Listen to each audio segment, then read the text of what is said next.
Abonnez-vous sur Okapi Communication.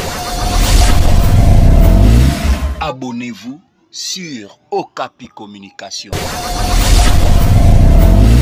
Abonnez-vous. Est venu de toi. Que ta miséricorde donne la sagesse à chacun de nous. Les artistes sont des créateurs.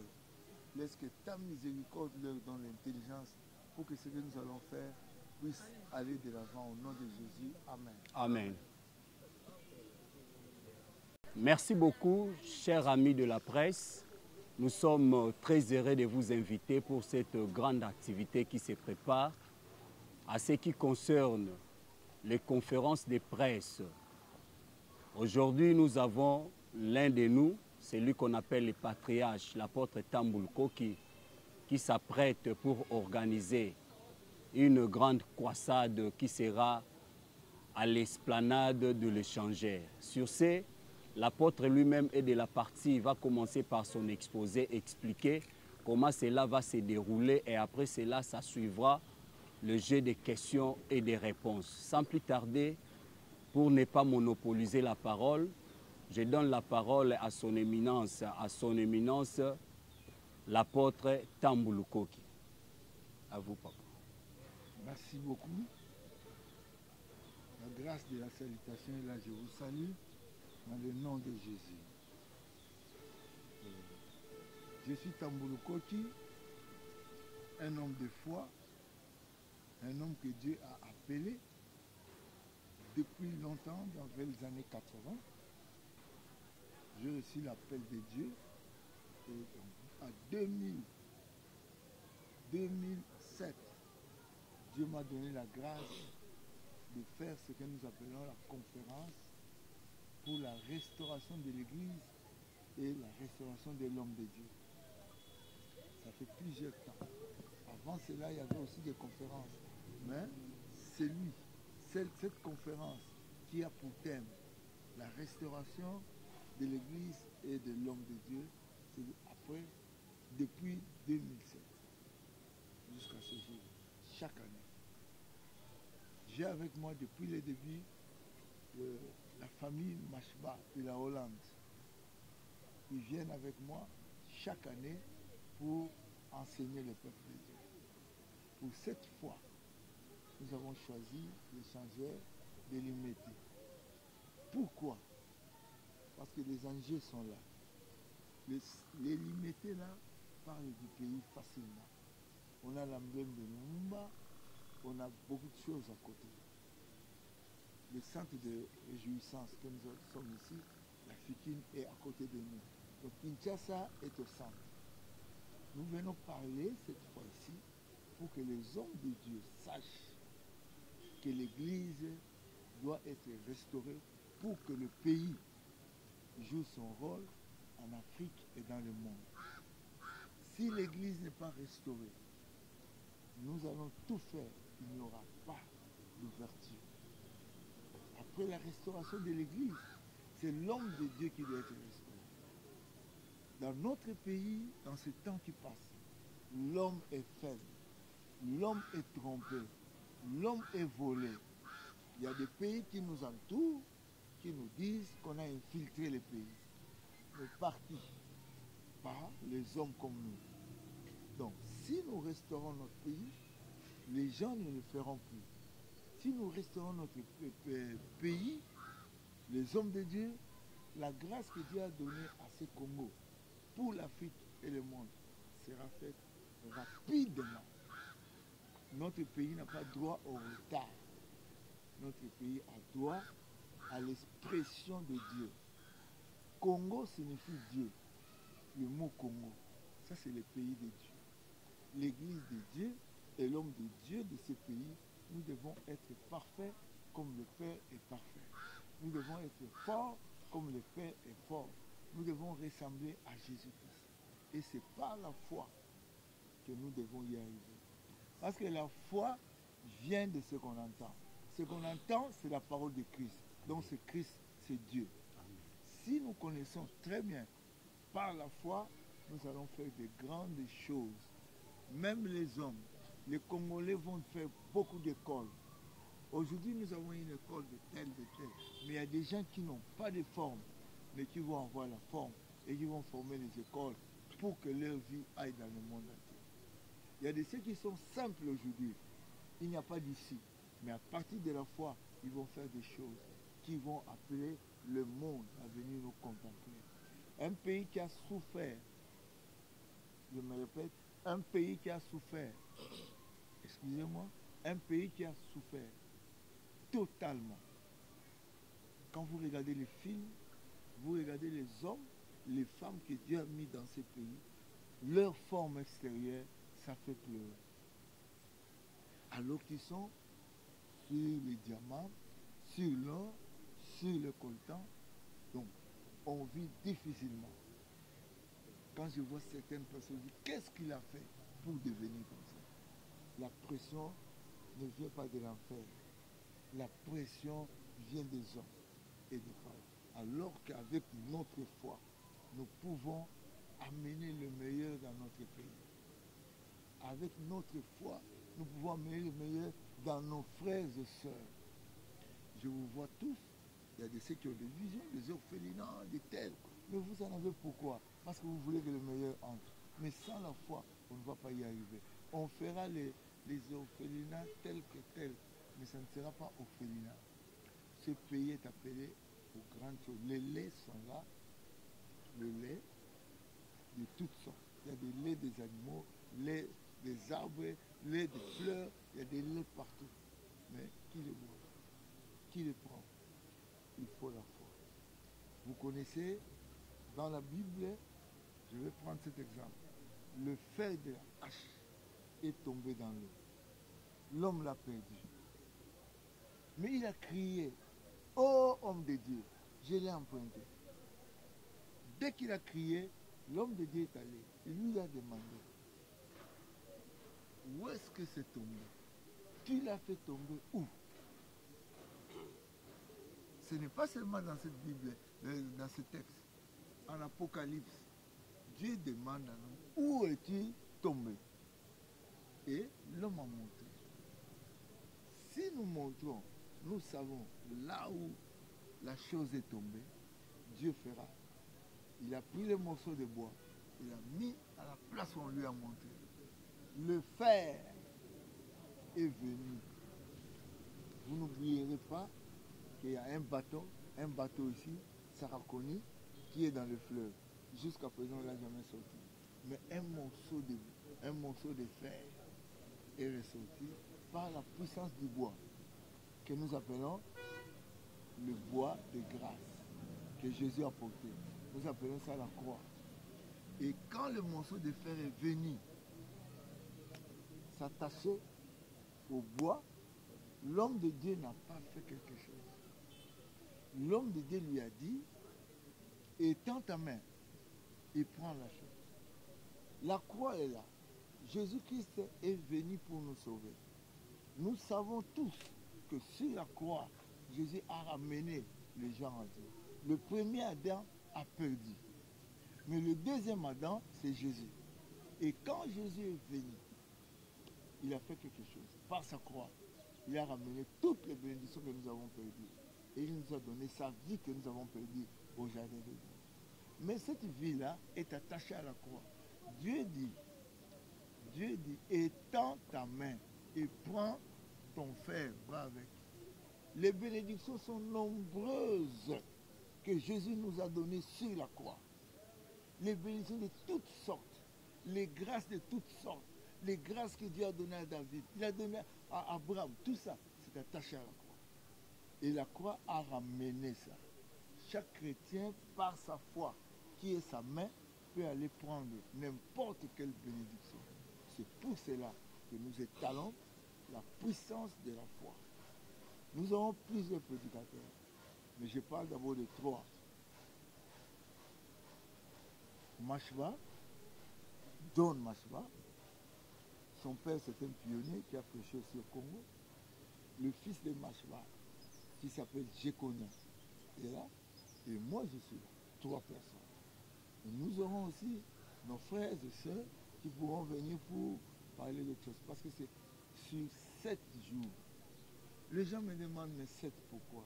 Le monde a été créé en 7 jours, jusqu'au jour de repos. Donc, pendant les 7 jours, je demande à tout le monde de venir chaque jour. Ne dis pas c'est trop, je pense. Non, non, non, non. Que le volet de temps ne vous vole pas le temps. Venons, c'est la création d'un nouveau pays. La création, c'est la restitution. Nous devons avoir la restauration de ce pays. Pendant 7 jours, venez, vous allez voir. J'ai été dans plusieurs pays avec ces séminaires, j'ai vu des résultats. Je n'en parle pas, mais je sais que pour la guerre, je l'ai vu partout, la guerre est partie. Maintenant, c'est le développement qui compte. Nous demandons à chaque chrétien de venir avec moi. Chaque chrétien, chaque pasteur, chaque frère, chaque jeune sœur, de venir avec moi. Travaillons pour le salut de notre pays. Ce n'est pas à mon compte, c'est pour le compte de Jésus-Christ. Et je souhaite un Congo nouveau. Et je le dis bien, 65 ans d'indépendance. Nous n'avons rien vu, c'est vrai. L'homme travaille pour 65 ans. Après 65 ans, on lui donne quoi? Ce qu'on appelle retraite. Le Congo rentrait en retraite. Le Congo doit manger ce que Dieu lui a donné. Les Congolais ne sont plus là pour la guerre. Quiconque viendra avec la guerre, surtout si c'est un Congolais ou bien un ennemi, il verra sa rébellion le tuer. Parce que maintenant nous sommes pressés, nous devons voir. Nous avons été à l'indépendance, mais nous commençons à vieillir. Si tous ces peuples-là qui ont été à l'indépendance partent, les enfants ne verront plus clair. C'est à nous de combattre pour que les petits-fils et tous ceux qui vont venir trouvent un pays béni. Je fais ça, ce n'est pas pour la première fois. J'ai été dans d'autres pays avec de telles conditions. Nous en avons vu. La puissance de la foi. Un journaliste qui a la foi, avec la puissance de sa foi, il donnera des informations crédibles, il donnera de l'intelligence aux gens. Parce que s'il n'y a pas, je dis bien, s'il n'y a pas de l'information, le peuple ne peut pas avancer. Mais que les informations soient données, les informations de foi. Pour Jéricho, on a eu des hommes, les journalistes, qui sont allés pour voir et sont venus. Et cela a donné, Jéricho est devenu le monde des chrétiens, le monde des enfants d'Israël, parce que les journalistes étaient là. Ces journalistes qui sont là vont donner de bonnes nouvelles pour que les gens viennent nombreux et que le pays change. Je parle aux Congolais. Un Congolais traître, un bon Congolais, un mauvais Congolais sont tous des Congolais. On ne jette personne. Mais maintenant, le pot, il y a du poison dans le pot. Il y a du poison dans le pot. On a préparé le pot par la parole de l'homme de Dieu. Le pot a été préparé, mais quelqu'un a mis des coloquins sauvages. Ça a commencé à tuer les gens. La foi est venue par l'homme de Dieu. Mettez-moi de la farine dans le pot. Quand on a mis la farine dans le pot, quelque chose s'est passé. Le pot n'a pas bougé, n'a pas bouilli. Le pot était calme, mais la farine qui était dans le pot a changé les données. Qu'est-ce qu'on a eu? On a eu la nourriture qui n'était plus empoisonnée. Tous ceux qui étaient empoisonnés ont goûté de cela et ils se sont relevés. Nous croyons que ce message, c'est la farine. Jésus-Christ au désert, on l'avait vu dans la manne. Jésus-Christ avant de mourir, on l'avait vu dans le pain. La manne cachée, c'est la farine. Le pain, c'est la farine. Et quand nous mangeons, nous avons la vie. Les Congolais, cette conférence est pour vous.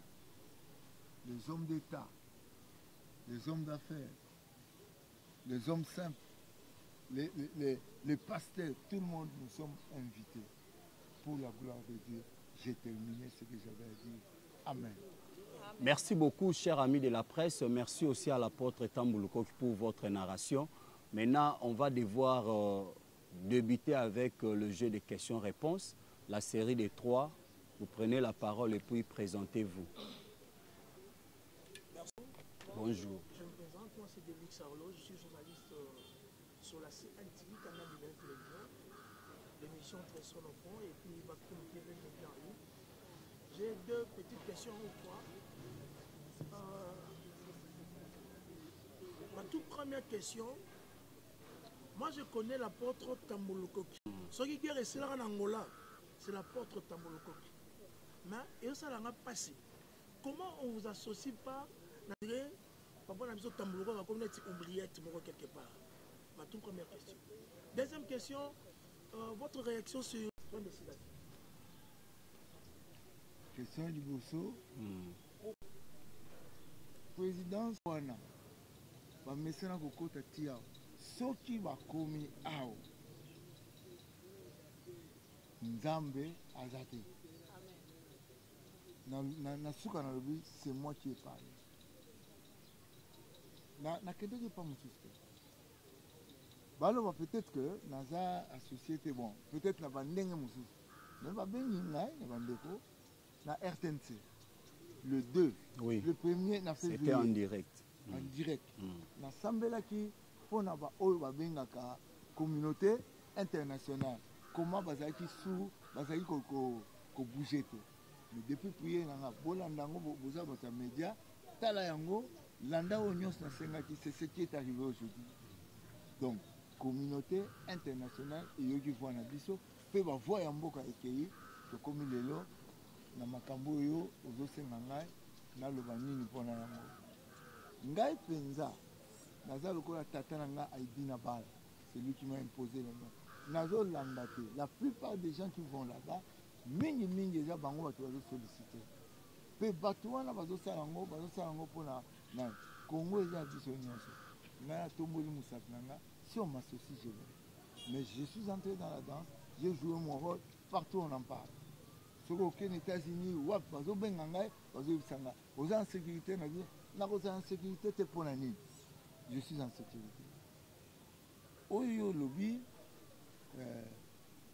ya bato wana nasengi bango bamona ngai babenga ngai na kopropose biloko ebele parce que même oyo tozosala eza mpe mpo na mboka les 4 derniers jours naolobi yango na suka ekozala mpo na nation mais nalobi yango te tokosambela mpo na nation tokosambela na suka babengi yango nini prière pour la paix du Congo wana tokosala yango par la foi makambo oyo ya États-Unis vous savez accord vous savez que ti boza wana bozala na vie mais bozala mpe na bato mosusu bazala na vie contraire mais vous regardez votre avis la chose est dite.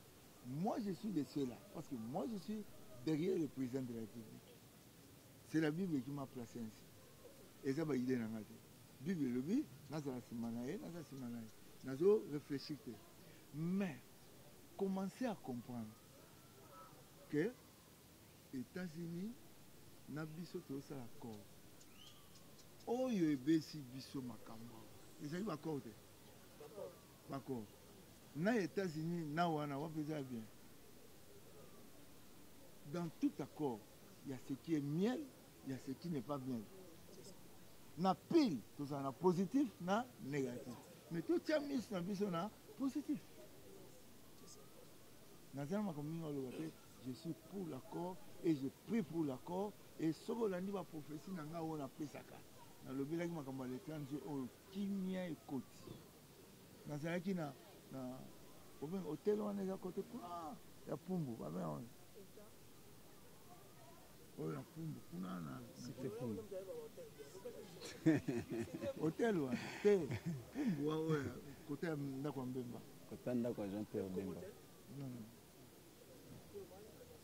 ah bino pe boye même pas journaliste to ke kuna na bobo la pesi na micro na sambe na yebisa bango ti na suka mbula kimia côté que la place nyonso basambela église réveil et partout babenganga pour l'assemblée. Ah on a les jours mo boye to kende na palais du peuple l'assemblée. Donc na ndenge na ngai pays ebenganga na bato bandimanga. Mais ba oyo ce qui institution na la présidence bengate un jour ba oyeba ba benganga. Donc naza positif mpona corps wana epuis tokosambela mpona yango ekobota mbuma bien ya soki eza nini état d'esprit nini état d'esprit ya foi. Amen. Papa nazolobela te foi ya nani nazolobela foi bandeko ngai oyo nazoyebisa bino bakotela ngai na masasi babomanga te babeta à bout portant nakufa te na Côte d'Ivoire bayela ngai bato bayebisi ngai yo soki okende na mboka moko ochangeaka makambo toye mpo toboma yo batikala na munduki boye ntina ntongo ngai nabangaka te nayebi ke bakongole nyonso ngamu nazomema bino lokola Gédéon na likambo oyo boya na foi ekokanaka te me nzambe nalingaka ye mpo alobaka ka foi ya moke edeplasaka moto. Ozala nango ya ngubu, ozala nango ya libanji, ozala nango ya ndenge nini, ya lipekapeka yaka tozala ensemble toloba. Bandeko bangole bayaka na foi pays moko communiste me nzambe asala lelo bazala na kimia ezonga soki ya biso mpe guerre ezosila nalobi yango déjà na bimisa maloba guerre ezosila oyo akosala rébellion na ye bato naye bakoboma ye tete. Merci beaucoup Madame Nathalie Kaila. Merci beaucoup Maman Nathalie Kaila. Premièrement, deuxièmement, pourquoi na propriétaire na yo ici ba propriétaire ya nazwa depuis 2007 thème il y a restauration de l'église et du serviteur de Dieu. Et ça en 2025. Mais en 2025, na koti thème la puissance de la foi. Boyo kanga bemba na mboka. Nzambe azana Bible. Bible ezana ba géant belé. Nzambe asalelaka mutu mote. Na ba génération oyo nyonso zao ezana bato nzambe atindaki na eloko basala pe et contribuer pe pour na mboka. Mais ngai nayebi na 2010 nasangisa pe bino tokenda na stade na veiller sur la miséricorde les retours ezali ko bâti et silati. Mais les enjeux de notre pays nous demandent la foi audacieuse, la foi dit Taboujadia, dit Kema. Donc Dieu nous demande ça. Et puis il faut que quelqu'un insouffle. Et Dieu m'a choisi pour ça. Et il y en a tant d'autres qui prêchent ça. C'est très important en ce moment. Jésus-Christ disait aux gens, à celui qui peut croire, rien n'est impossible. Tout est possible à celui qui croit.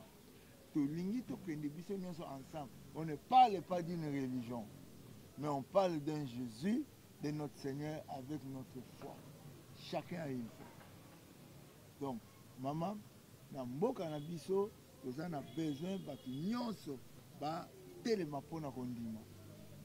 Yesu azawe à chaque étape et la foi. Na bato manai et la foi. Balali balamuki et la foi. Et la foi. Donc aloba yango na ndenge yango pe mbalo yo. Nana ye kolobango. Kolobo na zoloba. Mutu musupe akoya. Eza normal. Mais na mbalo yo to considérer yango parce que ça ba preuve bisika to relâcher foi qui m'y écoute. Na mbalo yo to lobby ennemi akokota te et puis akotité. Pe akobima. Na kombo na Yesu. Amen. Amen.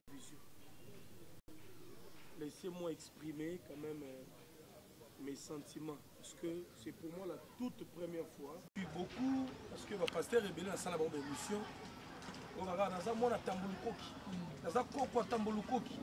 Donc le lopé dans un essai, on a souka il y a entretien au coco n'a pas tambulukoki imposé la tambulukoki. Alors à part ça, on a comme impression aujourd'hui, le pasteur il y a qualité na bino baza surtout. Quand on dit que Zali Mouana a dit na bala na qui na l'île na Nzoto. Parce qu'il a dit na bala c'est le père de l'église des réveils au Congo. Et là format bino il a imposé beaucoup. On a les hommes de Dieu aujourd'hui toujours dans la maquilloniste. Les gens qui n'ont parce que là vous avez dit la puissance de la foi. Mais aujourd'hui, il y a des pasteurs qui n'ont pas de foi. Alors, bien, un mbongo pour fabriquer miracle, à cause sa délivrance, à cause sa prophétie. Alors, comment voyez-vous l'église d'aujourd'hui? Quand vous avez baillé, vous avez imposé sur le bon côté Moutabiki, parmi les c'est le Saint-Esprit Makambu, tout ça, ça vous fait comment l'homme de Dieu? Terrain, là, ça me fait terrain. Au début, bien, na moi, na mingi. Mais na yo kaka, na yo kaka, mais na yo, na ça sûr. Au moins, le problème est ça, au moins, ça le, on a si marrant. Et là, ça le, papa, il dit n'a pas les routes en avant. N'a pas vu, n'a pas vu. Avec le terrain, à outil na chapa, joue la pêche à Bambongo, il est la voiture est rouge, à Pambolinga. Même si nous sommes journalistes, nous avons eu ça. Bon, c'est la canne batata. Bon, c'est la canne moutoumoko, à une expérience, à une chaîne, n'a pas rien à chaîne. Bon, kanango sonité. Nazana tata wana sodo a kufi, a dit na bala, nazana 4 ans. Mais, nous avons le bilan, nous avons papa Nkelani, comme tata nanga. Pour ça, il peut monter dans la la foi, sans la foi, personne ne peut voir Dieu. Ce qui te résout le problème du Congo, sans la foi, va couper sa biseau, va coupe des reins. Au lieu ça va couper or. Au lieu que va y avoir or, oignon, c'est une carte à temple. Mais va zone, c'est va couper, il y a les reins. Biso coupe en or, qu'on reprend le pays na biso, mboka na biso sont en indépendance à solo, va frontière na biso il faut être par la foi. Tant que le président na biso a lobby que pays na biso c'est-à-dire que alingito vivre par la foi. Jésus est le consommateur de la foi. Yesu aliaka foi. Biso peut toquer malayo par la foi. Tokatsa mai par la foi. Tosala nyonso par la foi. Nazoyebisa bakonzi na ye awa mpona mboka mobimba. Foi ezali pasteur te. Foi ezali liloba ya Nzambe. Quiconque amène la parole de Dieu pure amène la foi. Mais ceux déjà va tronquer en haut, ils ont danger. Toutes mes paroles que je sorte déclaration de Koksama. Cela veut dire quoi? Nous avons levé ce que mon prophète m'a béni, m'a levé Koksami, le bas, nous avons bazana. Mais cela ne veut pas dire que je suis avec Dieu, parce que nous n'avons pas de yango wana to zonga na matériel. To zonga na matériel. Na lingina lo babe maman kuna. La parole qui vient de loin c'est un verre d'eau fraîche. Et ça vient de Kitoko. Donc, bandeko wana ba mettre au semble la pona mboka. Amen. Alors, plusieurs confessions religieuses. Quelle est la mission de l'église aujourd'hui? Parce que tout le monde va prier pour la nation ébélée. La stade des martyrs, on a parlé du peuple. On va penser au nom de la nation. Comment on a copié un bon? Sangani va jouer Kanyaka, mais va prier on sur Basala. Est-ce que jusqu'à les petits résultats, tout le monde qui m'a content beaucoup a joué Mboka dédié entre les mains du très haut. Est-ce que cela aussi a été accordé? Merci. Oui. Amen. Boyoka question oyo na sepeli nango. Yesu aza mwana Nzambe, aza réponse Nzambe apesa biso. Aviva na mokili oyo ya kimia.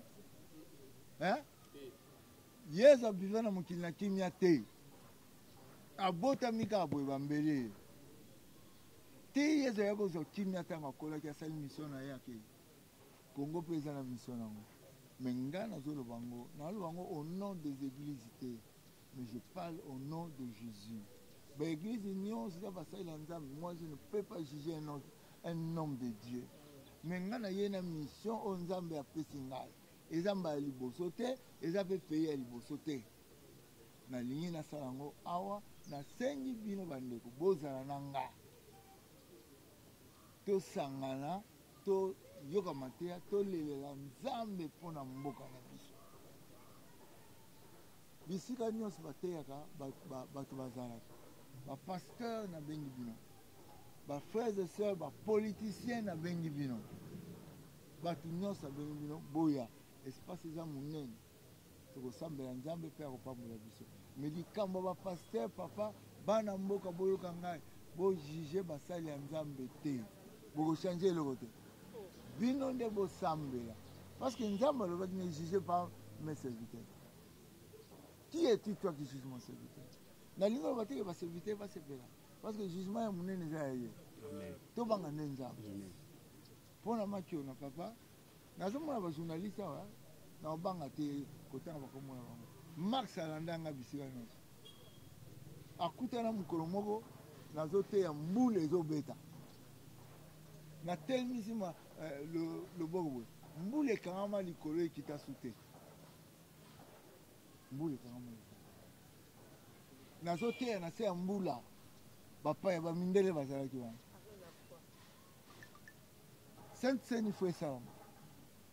Sikoyo oyebi kote nazalaka bandoki baza to na ngai donc basalaka ngo mpenza mpo na ngai natelemi nake na vi mikro na bimbula ale bosala boye bato nyonso basali 3 fois na bimbula yo na ngai tokelama na nzambe me nzambe alobaki ngai na dominer okobeta te mbula ya kobeta 2 semaines apres.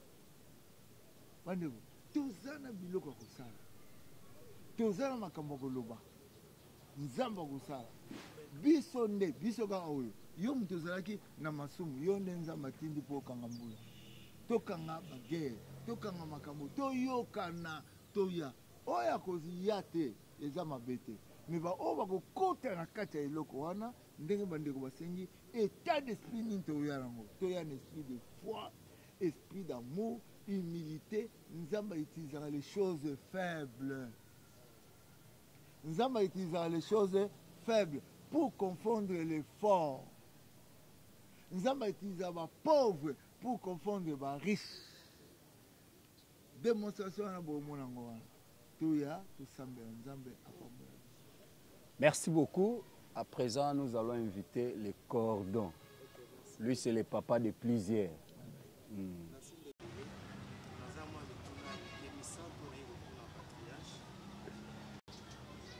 Par la foi ou par la prière? Qu'est-ce qui est plus important? Peut-on construire une nation par la foi ou par la prière? Deuxième question. Est-ce qu'on peut parler de la prière sans la foi? Non.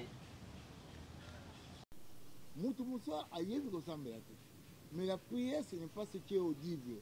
La prière, c'est ce qui est interne. Mais toute chose sans foi n'est pas reliée à Dieu.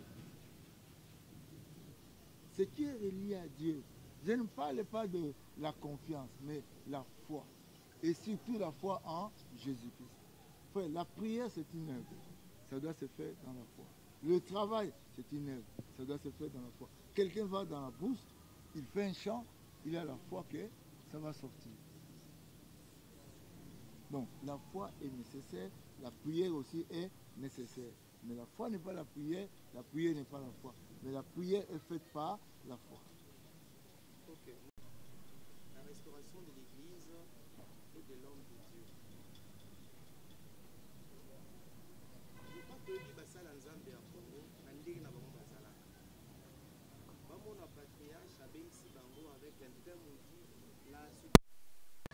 la restauration de l'homme de Dieu. Et puis malgré provocation pour na bango te. Na bakisi biso ce qu'on dit la restauration de l'homme de Dieu kakawa la restauration.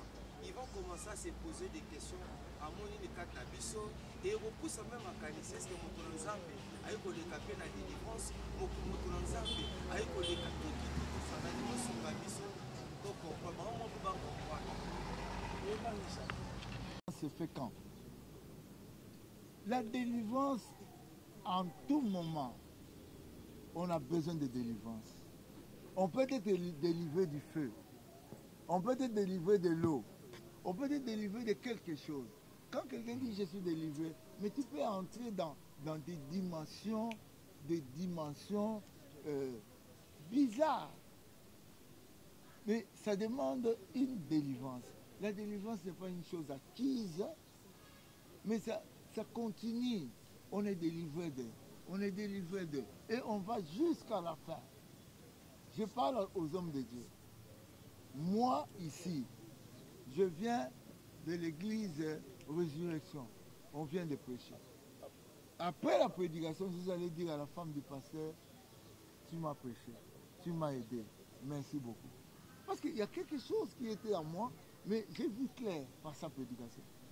L'homme de Dieu qui n'a rien à voir, qui n'a rien à prendre, son temps est passé. Parce que nous avons toujours à nous ressourcer. Merci. C'est un sujet à la fois spirituel aussi scientifique. Puisque tout part de l'observation du corps.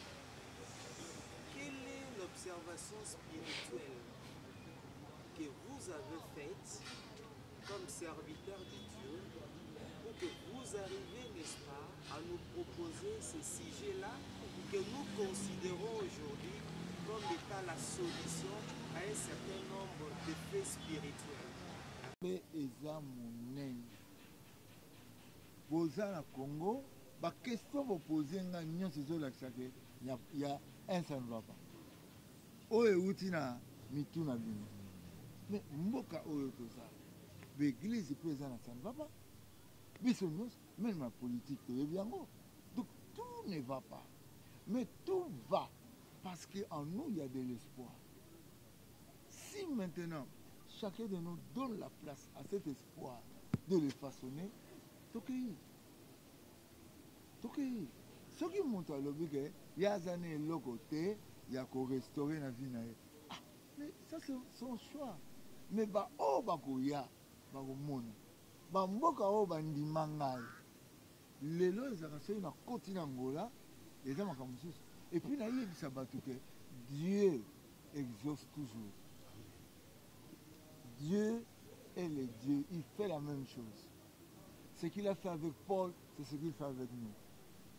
Donc, tous en la confiance, ils sont journalistes, tous pensent à Sango Makasi, pour être battu mingi, bakangama baya. Tout ce va pas nous militer, tout ce va pas nous te, mais nous avons la confiance que bata information oyo, bakoloba, pe batu bakoya.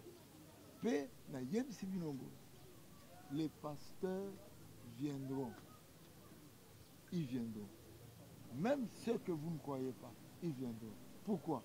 Parce que notre pays a un problème. Un des hommes de Dieu s'est levé, c'est Dieu qui l'a fait élever. Nous devons aller écouter Dieu. Parce qu'ils sont pas. Alors ma question est celle de savoir, autour de l'eau, restauration, il y a un pasteur Marambi. Et foi, ils ont ferme assurance. Nous avons la foi là. Aïe, pour que ça délivrance. Mais les lots, bah, comment ça est le système? Il y a quelqu'un qui a la page Facebook. Pour cette communication, pour Marambi. Ah, justement. Nous avons changé. Na uti ko loba wake mutu azo sa guerre na mboka koma Kinshasa te. Est-ce que comme eza na kena Angola awa batu batambola kati batamboli donc Angola na kena Sénégal donc Sénégal kuna na ba pasteur comme mona yezalaka ba comme mona bango ezalaka ni diata atie kuna TN donc comme bon nyonso aza nango atie tambuluko ba jeune nyonso musala nzambe atikaka mutu na ye te atika te bakoka batambola awa kaka awa na terrain GD terrain mefe na uti osala bato bamona te bamoni bato batambola te batamboli donc boluka mpe kolanda ata osambelaka na église na biso te boluka boya kolanda parce que ngai naza meme mwa miroir ya mboka ekosunga mboka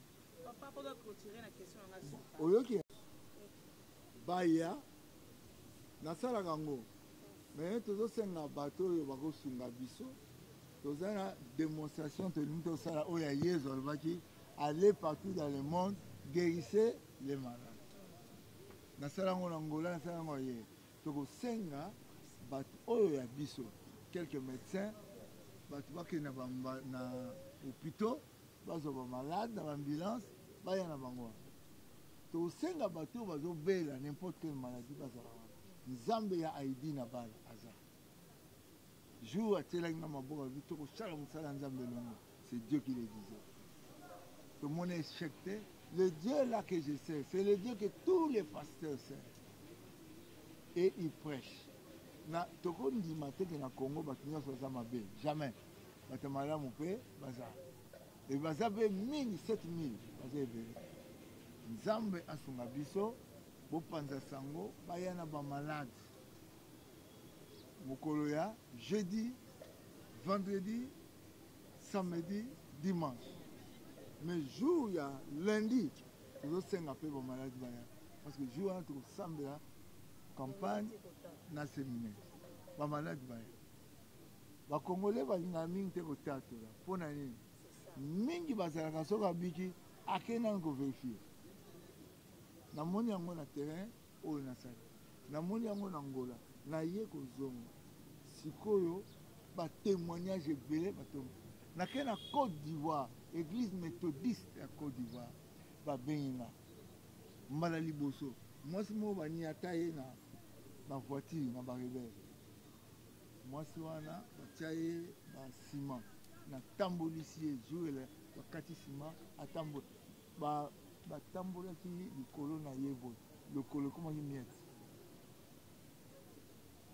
Quand on a créé la deuxième fois, bato ba tourner l'église na Sambeli, bato mingi ba télémité, ndambo ba télémité. Mais l'air na vu avion na ya pendant 2 mois, chaque dimanche, bato kata ba témoignage. Dieu est là pour nous. Nous ne sommes pas là pour vous faire voir naza makasi. Mais na yebi que ce ko koti na kati ya iloko wana, o besoin répondre.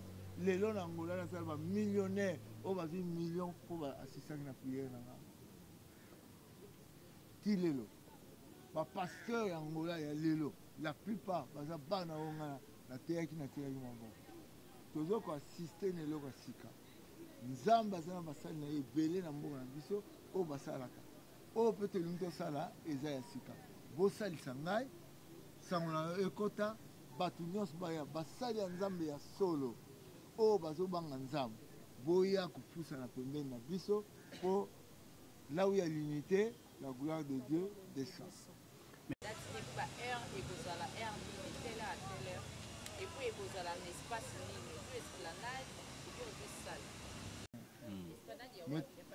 Échanger. Échanger. C'est ça la conférence, c'est la place nous presque na podium nous campagne place nous. Car on a quatre échanger. Du 7 juillet au 14 juillet. 8h à 13h pour le serviteur. 8h à 13h, de 15h à 19h30. Donc, baza na choix. Baza na choix te maman. Tant que nous avons que la motivation na choix te. Égolé kanango. Bao ba yebingai na sala ba séminaire na il y a 2 ans. Là ba doit changer. Maman mboka eza un problème. Il faut que tu aies maille. Maille va tirer en combien de temps? Et où met la maman va tirer maille 5 heures. Aux arabes. Donc toujours maille. Merci beaucoup. La série des. On le dit que notre pays sera sauvé par la foi. Or, c'est Christ qui est la parole faite chair. La foi vient de ce qu'on entend. Amen. Ils sont chrétiens de à Christ. Les musulmans, les qui la ranzela wanate.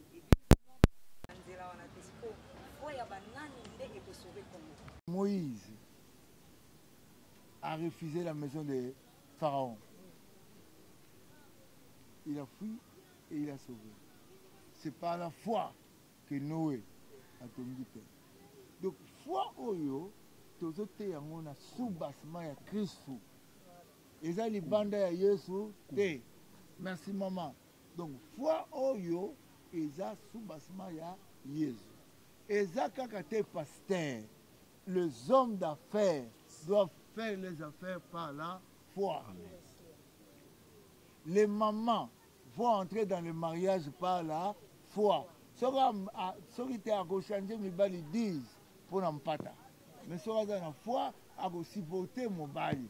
Fiancé à Zana n'a pas pantoufle, andimi et toujours que nous pas fouca. Fiancé à Zola n'a pas belé à Rovana n'a yeti un jour, il y a 5 étoiles. Le gars a bisou to banana na madra, le là na carton, le lot. nzela ya foi est nécessaire. Et je vais parler de la foi comme Nazo Bunda, pour montrer et comprendre. Foi awa et tambuluko kité, mais c'est Jésus-Christ qui est le consommateur de la foi. Merci beaucoup, monsieur. En macaron, soge rosa aujourd'hui. Soge zapete yaka rosa les bienvenus. Nzete o yoka ka Yesu. Ezo macaron te, tango yoka ki kauki. Mais yo zo yoka po fumu avant. Alléluia. Donc, likambo foi oyo, bandeko ngai na vivana idaosa. Na côté na ndako idaosa, na vivre 11 jours. Jour na bima na vie jamais na osation ndenge na ça. Il y a des hommes, il y a la foi oyo go kota yo et comme solo na yo. Kombo na Yesu na mboka na biso. Ezo sitame bisika nyon. Tina ba taxi bis. Mais est-ce que je suis amené à foi ou bien à Botiolam? Les gens font tout. Tout le monde vient dans les églises. Ngala kambaba konzebele. Mais est-ce que bazo sa lanzambe na foi? Mbongo ye ya l'état. Foi mutoti ndayazwa. Si vous te en foi pour accompagner le loco, na kosenga ba ye bango. Pasteur Kumbi alobina biso makambo ya mbongo. Je ne fais rien avec l'argent, mais je fais les choses avec l'Esprit de Dieu. Nazue sika, nazoke. Mbongo, yeso kosala. Soki yo poza na mbongo pesanga. Soki yo mokonza na mbongo pesanga. Soki yo frère, oza commerçant pesanga, nzamba wa pambola. Mais ngai na yebi na kesa musa. Comme ba journaliste wa panzi. Bana na ngai baoya soki sango ekomeli bango baoya bayebi ke tata bato nyonso bazotanga bakombo awa dans la simplicité de Dieu bazwa loboko na ngai na pria mpona bango mpo bakoma oyo bakoma soki bakoyoka ngai bakoya epuis ngai nayebi ke bato bakoya parce que nzambe moto abengi ngai ntango nasalaki na Angola oyebaki te papa stade wana oyo nakotaki na kati etondaki na libanda 3 fois plus nombre ezali na kati nayebi ke Angola ezali lokola biso te biso awa bakale na bamanani eza ebele mais basotaka mpe bakale donc eloko wana papa frère alobi awa eza très important boyeba ke nga na telemi soki bozwe role na bino ya kopanza sango wana bana wana nyonso osani toza su mpe na ntango ya oyo te nga nayebi yango te nga ata babengi yo magicien mais soki yo nga nayebi koza mosala ya nzambe nakokotwa ye mpo nayebi ke oza moto ya nzambe nzambe akoyokela basali na ye mawa soki bazobanga ye question, mais on dirait que tu m'as dit très important. Papa, vous dites bien église Bima. Batera nani? Yesu. Batera Yesu. Yesu Kristo azali na bantoma na ye. Bata tala kuna fe bazosambela komona yo. Abi botika bango bazana biso. Ata bazana biso bote bazana biso. Bima mwana oyo aza na bima ngamu naza nani na ye te nazoloba emami oyo ya santé même temps papa na bango akufaki na Kenya azalaki wana ti balongoli ebele bazokuna jete bonne relation avec mwasi na ye aza mwana nga mpe yamoni famille wana eza famille moko nakotalaka bango. Donc, je suis là-bas, va reconnaître ça, va conseiller, va s'engager par la va prier, va s'engager par la Naza, un homme de Dieu. Moi, chez moi, il n'y a pas de limite. Vous ne connaissez qu'en partie. Et c'est une bonne église. Merci beaucoup. Les journalistes vont penser. Bana nangai, baoya. Baoya. Ce qui sont comme ils vont baoya. bayebi ke tata bato nyonso bazotanga bakombo awa dans la simplicité de Dieu bazwa loboko na ngai na pria mpona bango mpo bakoma oyo bakoma soki bakoyoka ngai bakoya epui ngai nayebi ke bato bakoya parce que nzambe moto abengi ngai ntango nasalaki na ngola oyebaki te papa stade wana oyo nakotaki na kati etondaki na libanda 3 fois plus nombre ezali na kati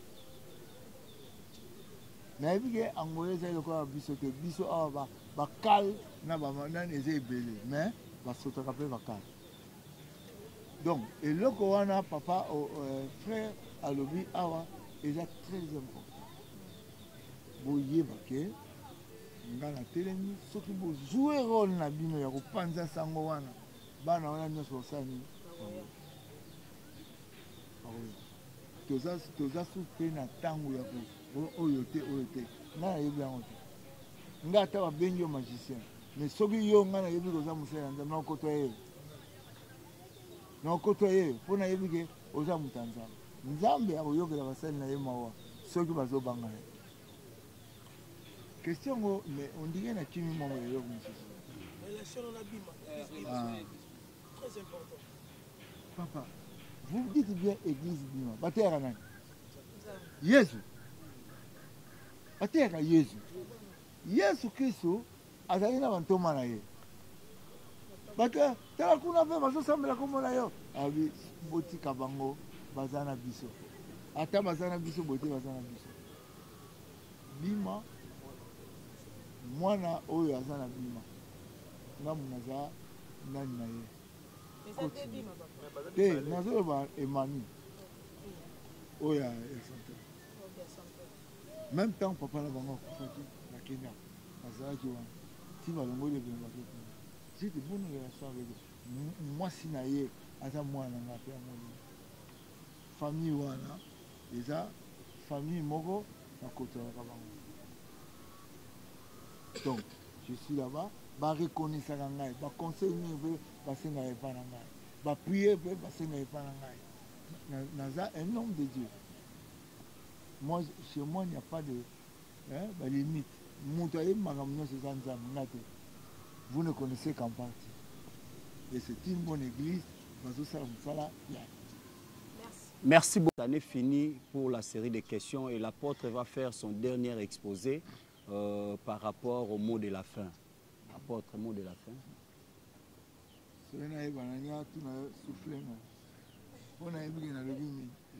Alléluia. Encore, alléluia, ma journaliste. Amen. Nzambe ya idini azawa. Nzambe ankelani azawa. Amen. Loboko ya Nzambe ezozela yo na campagne wana. Oza homme d'affaires, makambo tere makate. Do oza mwasi ya libala, oza okufela kabana, oza makambo eza mabe, oza makambo osalaka. Atake musala ya l'État, ezo simba te. Yaka na conférence ko yako kutana na tambuluko kite yako kutana na liloba ya Nzambe ko ya retard te Congo to mesala na retard la ponctualité 8h30 8h30 ponctualité tozana bate ya minene mibale oyo tozwi ya bapaya bakosalisa biso tozana mote ya expérience oyo atelemelaka baguerre bakoka batambola bato mikolo nga bato bazoseka kaka na telefone soki moto akufi deja na botya ye telefone na litoi nasambeli mpa moto aseki donc bobanga te Nzambe azali nalobi yango mpo olingaka mpe biyoka bongo boyoka yango. Merci beaucoup à tous les chevaliers de la plume ici présents. D'ici là, portez-vous bien. L'année finie pour la série de questions et l'apôtre va faire son dernier exposé par rapport au mot de la fin. Apôtre, mot de la fin.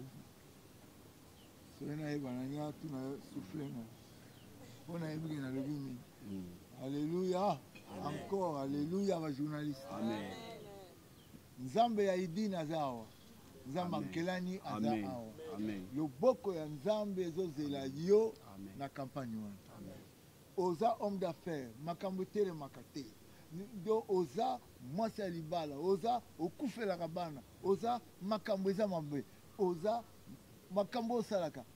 en tant que moussa ya l'État ezosimba te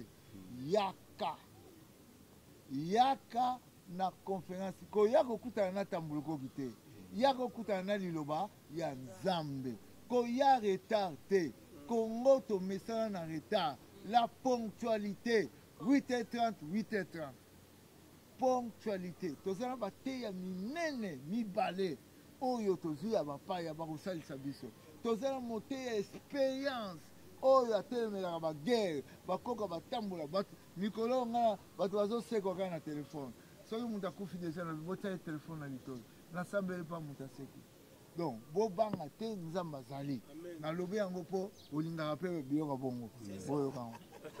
Merci beaucoup à tous les chevaliers de la plume ici présents. D'ici là, portez-vous bien.